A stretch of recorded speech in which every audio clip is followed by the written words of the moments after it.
Hi students, it's our fourth video for 12th class of second chapter. In this video we will complete the chapter and soon I will upload the next video for third chapter. So let's start the chapter. The cry of not having money to do anything except carry on the business of making bangles. Not even enough to eat rings in every home. क्या कह रहा है? The cry of not having money, यानी कि जो रोना है किस चीज़ का? पैसे ना होने का. To do anything except carry on the business of making bangles, यानी कि भाई पैसे कमाने के लिए सिर्फ आपको क्या करना पड़ेगा? आपको वही बिज़नेस कैरी ऑन करना पड़ेगा, जारी रखना पड़ेगा जो कि आपका फैमिली बिजनेस है, यानी कि आपके दादा आपके पापा जो करते आए हैं वही चीज़ करनी पड़ेगी. Not even enough to eat, जबकि उसमें पेट भर के खाने तक को नहीं मिलता है ना, फिर भी वही काम करना पड़ेगा. Rings in every home, rings मतलब वो गूंज उठती है सब घरों में, जो वहाँ पर घर हैं उन घरों में ये क्या है? ये इस बात का रोना है, मतलब सब परेशान रहते हैं. The young man echo the lament of their elders.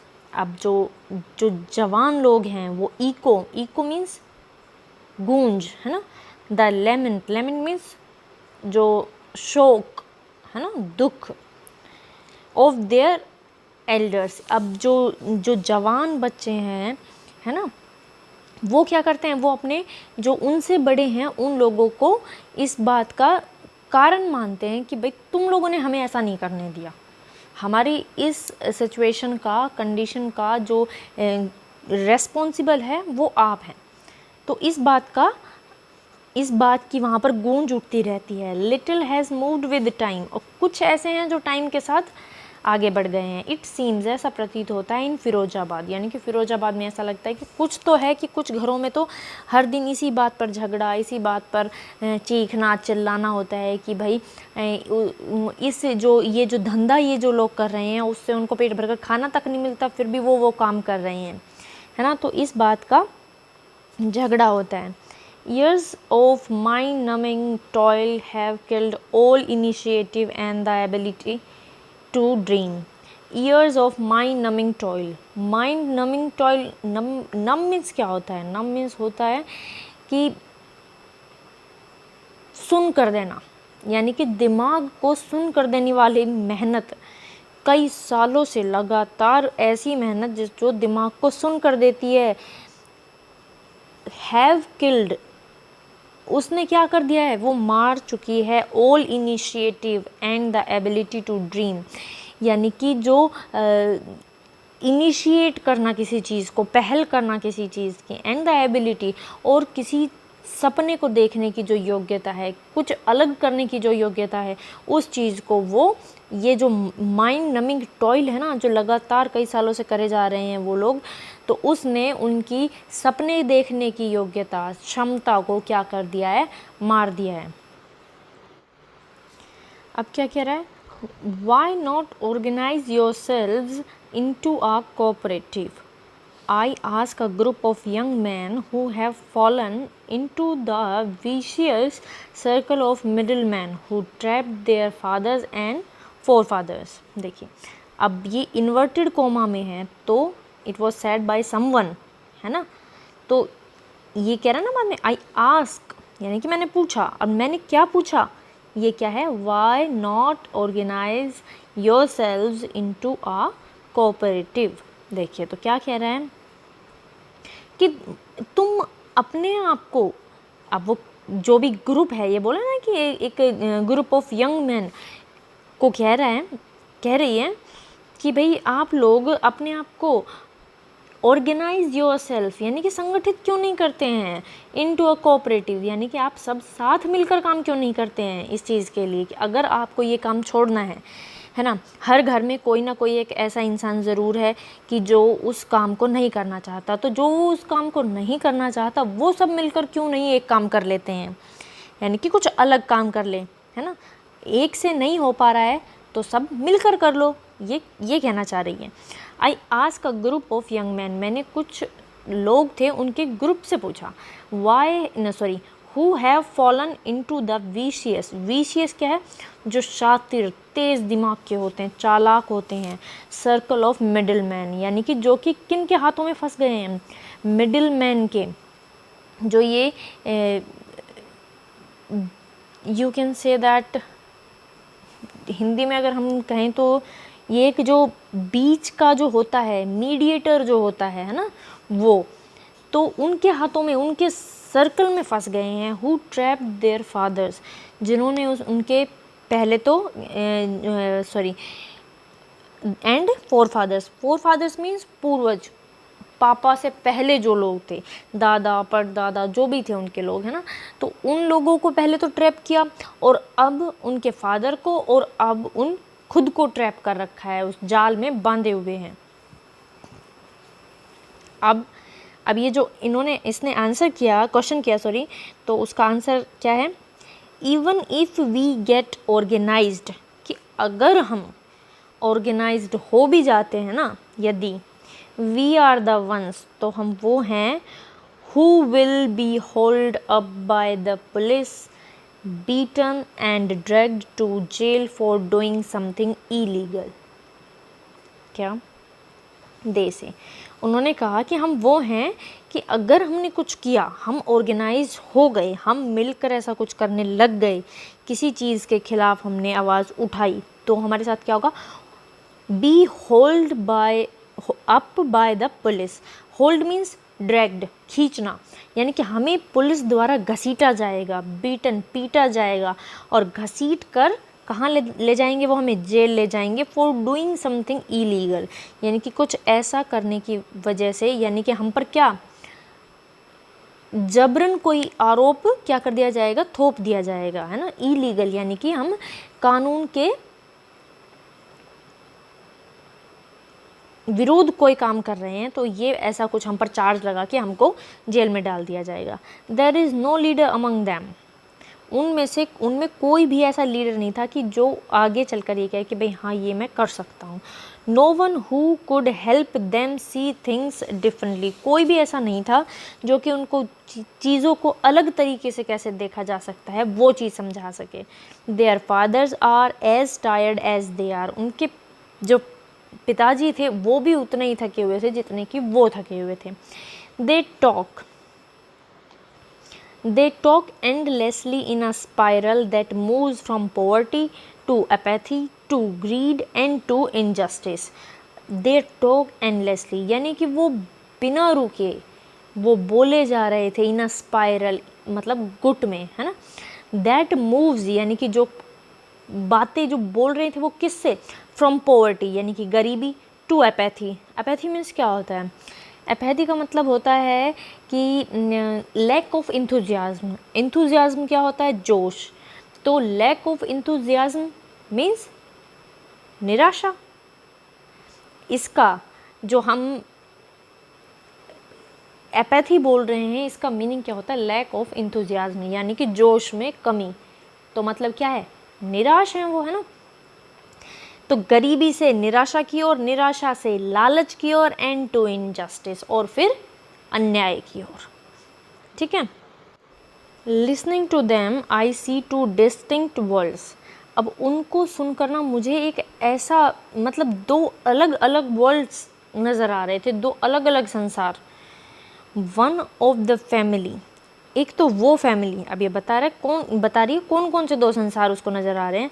एक तो वो family caught in a web of poverty, जो कि गरीबी के जाल में फंसी हुई है, burden by the stigma of caste in which they are born, यानी कि जिसके ऊपर बोझ है स्टिग्मा ऑफ कास्ट, यानी कि जो जात पात है उसका कलंक लगा हुआ है उसके ऊपर।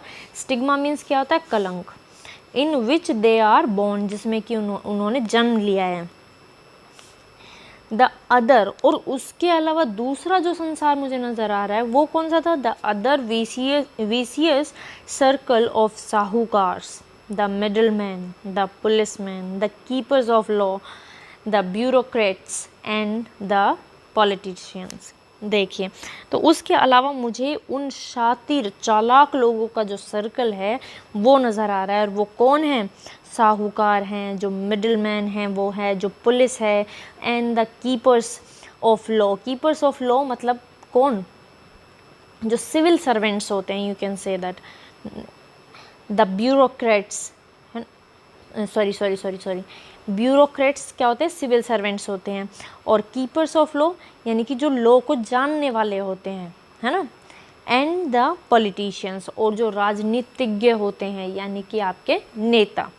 ये है, इनका एक संसार है। और दूसरा संसार वो है जो गरीबी का बोझ सह रहा है। ठीक है,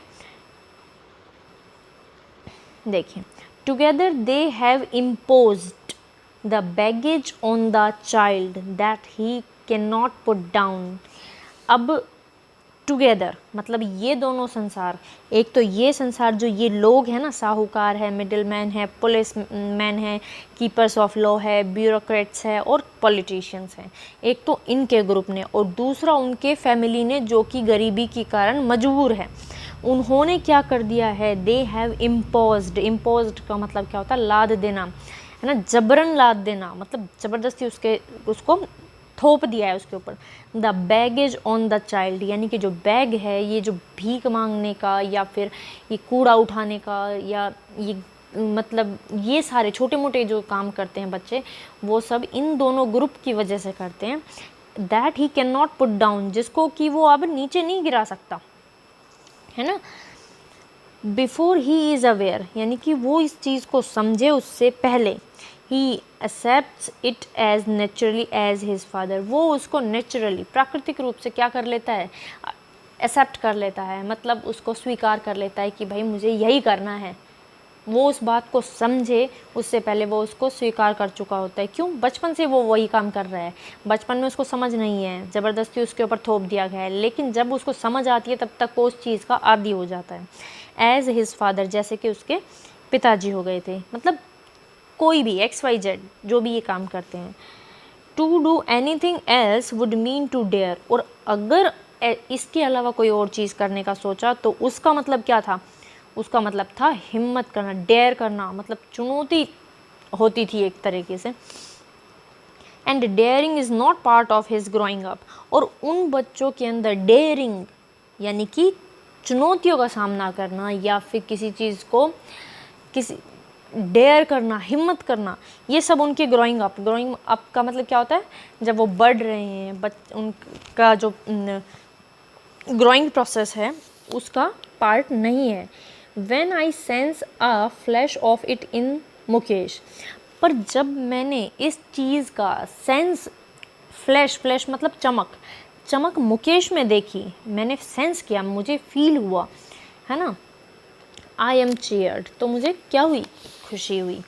आई वॉन्ट, अब ये वही चीज़ बोल रही है ना जो उसने मुकेश ने इसको बोला था, है ना, नैरेटर को।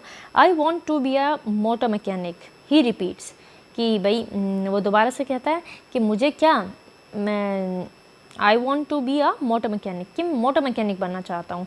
ही will go to a garage and learn, कि वह गैराज जाएगा और वहाँ सीखेगा। But the garage is a long way from his home, लेकिन जो गैराज है वो उसके घर से काफ़ी दूर है।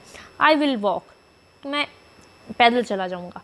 ही इंसिस्ट, लेकिन इस बात पर उसने क्या किया? जोर दिया।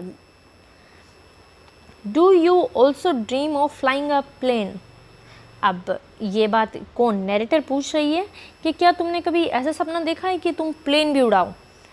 ही इज़ सडनली साइलेंट, वो अचानक से चुप हो गया। नो, नहीं। ही सेज, उसने कहा, स्टेयरिंग एट द ग्राउंड की तरफ घूरते हुए, नीचे देखते हुए उसने मना कर दिया कि नहीं। इन हिज स्मॉल मर्मर, यानी कि जो उसके धीरे धीरे बुदबुदाने की जो होती, देयर इज़ एन एम्बेरसमेंट, थोड़ी सी क्या थी? एम्बेरसमेंट, यानी कि उसको थोड़ी शर्म सी फील हो रही थी। That has not yet turned into regret, यानी कि जो वो शर्म थी वो अभी तक किस चीज़ में चेंज नहीं हुई थी? वो अभी तक पछतावे में चेंज नहीं हुई थी। क्यों? इट मीन्स कि वो अभी इस एज में नहीं था कि वो रिग्रेट करे कि मैंने ऐसा नहीं किया। इट मीन्स उसके पास अभी ऐसा टाइम है कि वो जो चाहे वो कर सकता था। तो उसकी आवाज़ में अभी रिग्रेट नहीं था, हाँ एम्बेरसमेंट ज़रूर था। He is content to dream of cars that he sees hurtling down the streets of his town। अब जो he is content मीन्स वो थोड़ा क्या था भाई, वो संतुष्ट था, है ना, सेटिस्फाई था। टू ड्रीम ऑफ कार्स यानी कि कार के बारे में सोच कर कि मुझे कार का मोटर मैकेनिक बनना है, वो इस चीज़ के बारे में सोच कर ही सेटिस्फाइड था। That he sees hurtling down the street of his town, जिसको कि वो अपनी स्ट्रीट में चलते हुए देखता था ना, स्ट्रीट में देखता था, तो वो उसी चीज़ को he is content to dream of cars that he sees hurtling down the street of his town, कि वो जो उसने सपना देखा है कार का तो वो उसमें ही संतुष्ट है। क्योंकि वो ही सीज हर्टलिंग का मतलब क्या होता है, स्पीड, है ना, जो स्ट्रीट है उसकी स्ट्रीट में उसको स्पीड में आते जाते हुए देखता है, किसको, गाड़ी को, है ना, तो वो उसके सपने से ही संतुष्ट है। और उसने एरोप्लेन के बारे में क्यों नहीं सोचा, because few airplanes fly over Firozabad, क्योंकि जो फिरोजाबाद है उस पर से बहुत ही कम, few means in a negative sense, means बहुत कम, कि बहुत कम एयरप्लेन्स हैं जो कि फिरोजाबाद के ऊपर उड़ते हैं, तो मतलब कम ही देखते हैं, तो कम ही उनकी इच्छा होती है। वो ज़्यादा क्या देखते हैं, वो ज़्यादा कार्स देखते हैं, तो उसकी इच्छा किस चीज़ की हुई, मोटर मैकेनिक की, ठीक है ना। Okay students, now I will meet you in the next video, till then keep learning and keep watching, bye bye.